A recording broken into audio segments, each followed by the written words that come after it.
Sometimes when a misfortune befalls you, you might think that is the worst that has already happened until people around you give the comments that at times might be even worse than what has already befallen you. And a misfortune here will be something like, for example, when a sickness befalls you or a family member, or when there is an accident that has happened and we are hoping our loved one survives, or actually in some instances when there is a death that has happened and we have lost one of us. Sometimes it's like it's already painful enough, but you might only think about that before you hear the comments from those around us. And this also includes the comments that some people say when there's a disability that has happened.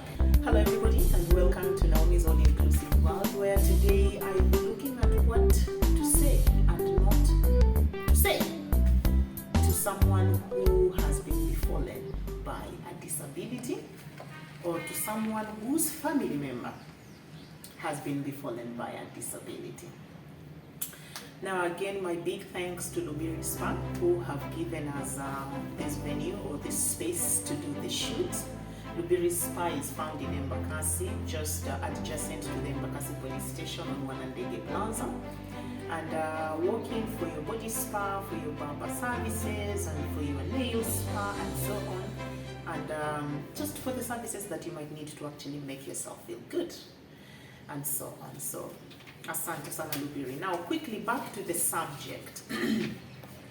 There are things that will add value to whoever is going through a disability, and especially for the case of this episode.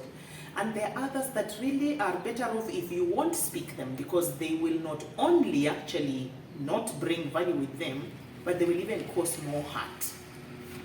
So, in the event that you come across someone that has been befallen by a disability, and this could be, again, like I said earlier on, from an accident, from a medication that didn't go well, from just something that has happened, and now this person's life has been changed, where now they have to start using an assistive device, or now their mobility has been compromised, and something like that. And you see, sometimes when we're saying these things, we are saying them from a good place, but they don't mean well, really, or they don't come out as such.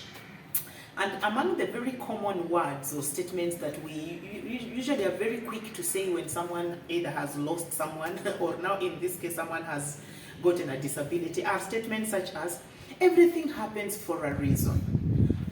Imagine now, I have actually been befallen by a disability, and all you are coming to tell me is, Naomi, don't worry, everything happens for a reason. It's like, wow, really?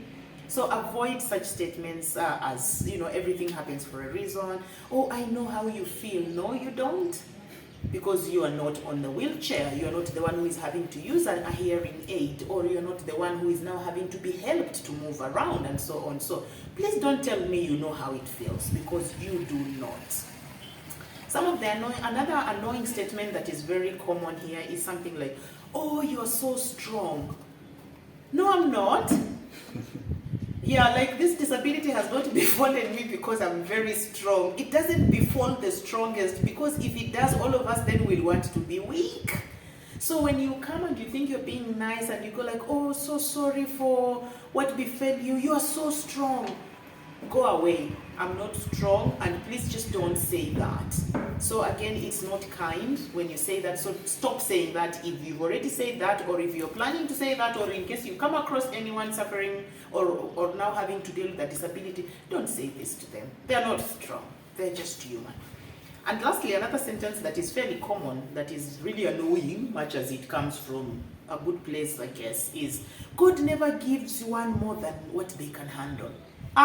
How do you know? Were you in a meeting with God for you to have agreed that now I get this particular issue because I can handle this? So do not actually say this to a PWD, that they have been given this particular portion because they can handle this.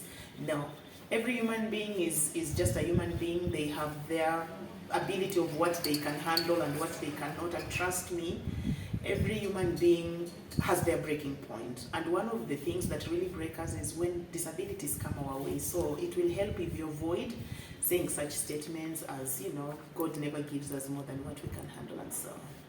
So instead of blabbing with all these wrong statements, how about we try using these ones that would probably make a PWD feel better, or that really will mean that you're being kind with what you say. And like we keep saying, the first thing you can do actually in such a situation is, how about you just keep silent? With silence, you can never be wrong. So when you don't really have the right thing to say, stay silent.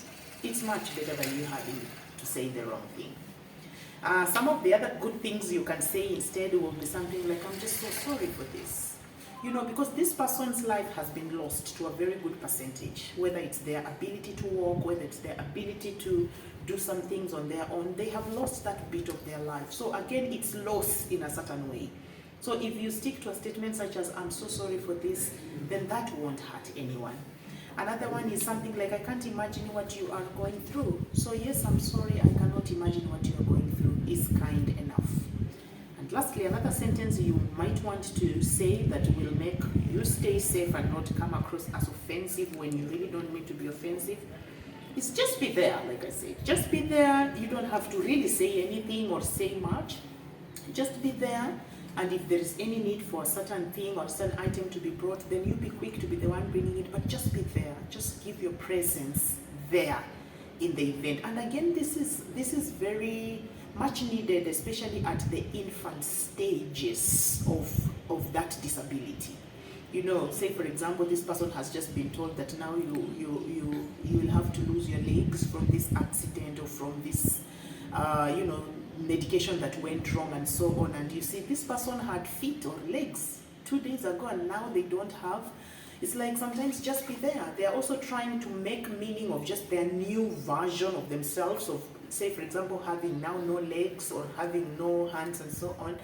So, and in that situation really I could just do with your silence, and minimal words from you. So yeah, just be there and offer your presence, and somehow it just gets better by the day, and you realize next week might be better than this week, next month might be better, and so on. So yes, again, this especially is at the infant stage of a disability, of a certain loss of a certain ability, so that now they have a disability. You want to be very careful with what you are saying. Sometimes it's not so much about, no, I meant this, but it came out differently. Yes, it can be hurtful sometimes when we try to think we are being kind with our words. So, asante sana. I hope this is helpful to someone, and especially to the caregivers, who I'm sure have seen a good portion of the reactions from PWDs from wrong things that have been said. And I hope also this is just helpful to the PWDs who are walking this journey, who are also just trying to maneuver around in this new journey. I hope this helps you know that, what, we are all learning, and sometimes some people might not have meant to really hurt you, but they did because of their careless wordings and so on. But yeah, this is how we get to learn these things.